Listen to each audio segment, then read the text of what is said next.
Assalamualaikum warahmatullahi wabarakatuh. Perkenalkan, nama saya Asna Nurul Iza, peserta Latsar CPNS tahun 2024. Di sini saya akan melakukan wawancara terkait penerapan Smart ASN di lingkungan kerja bersama stakeholder.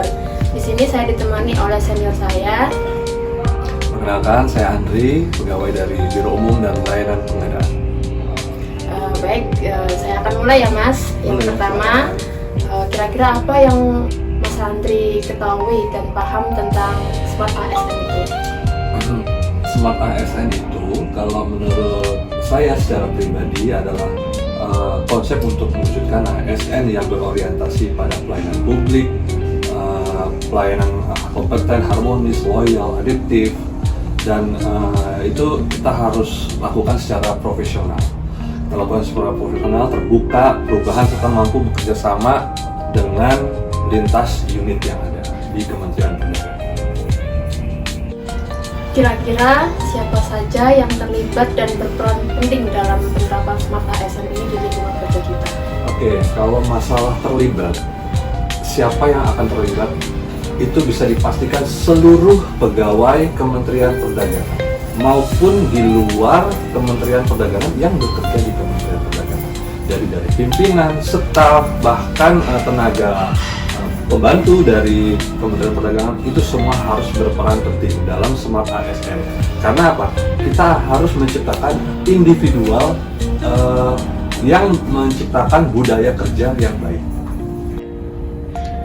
Kapan kira-kira Mas Andri mulai menyadari betapa pentingnya penerapan Smart ASN ini di lingkungan kerja? Pertanyaannya bagus. Kalau pertanyaannya kapan?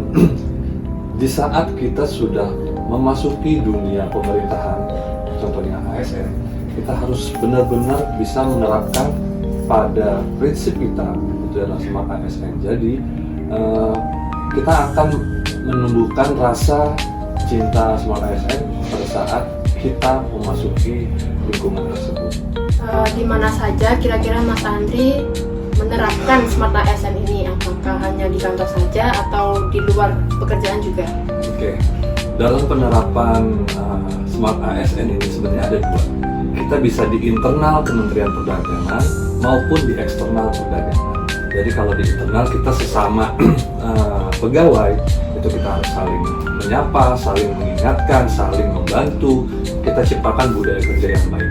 Tapi kalau untuk di eksternal, contohnya kita kan sering bekerja sama dengan stakeholder lain di luar Kementerian Perdagangan, itu sama kita terapkan juga Smart ASN. Kita budaya cara berbicara, cara menyampaikan pendapat itu harus sejalan dengan harmonisasi. Selanjutnya, menurut Mas Andri, kira-kira mengapa penerapan Smart ASN itu penting dalam kehidupan sehari-hari?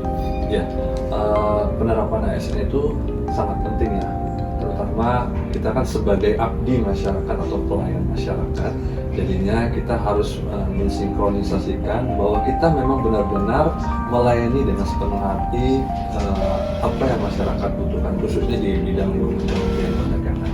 Jadi sekiranya kalau tidak diterapkan Smart ASN yang baik, itu dipastikan akan menjadi pemicu dari negatif bahwa kegiatan kita tidak berjalan dengan baik. Yang terakhir, bagaimana cara Mas Andri untuk menerapkan nilai Smart ASN pada pekerjaan sehari-hari, khususnya di bidang protokol begitu? Ya, pertanyaannya bagus. Jadi penerapan Smart ASN di bidang keprotokolan. Protokol itu adalah pelayanan terhadap pimpinan. Jadi bisa dicontohkan itu ketika pelayanan pimpinan itu sebagai protokol harus bersiap untuk meng-set atau meng-arrange kegiatan-kegiatan pimpinan agar kegiatan pimpinan tersebut menjadi lancar, menjadi mudah, dan menjadi tersinkronisasi oleh stakeholder yang ada.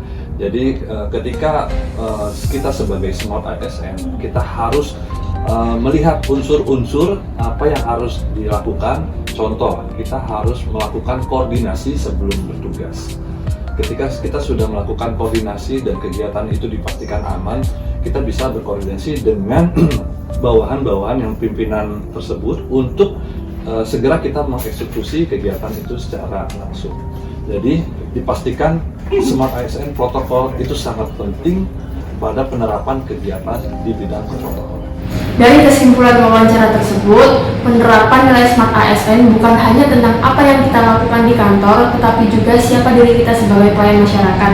Dimanapun dan kapanpun bertugas, kita harus tetap mengutamakan pelayanan, akuntabilitas, kompetensi, keharmonisan, loyalitas, adaptif terhadap perubahan, serta kolaborasi dengan semua pihak. Sekian dari saya, terima kasih. Wassalamualaikum warahmatullahi wabarakatuh.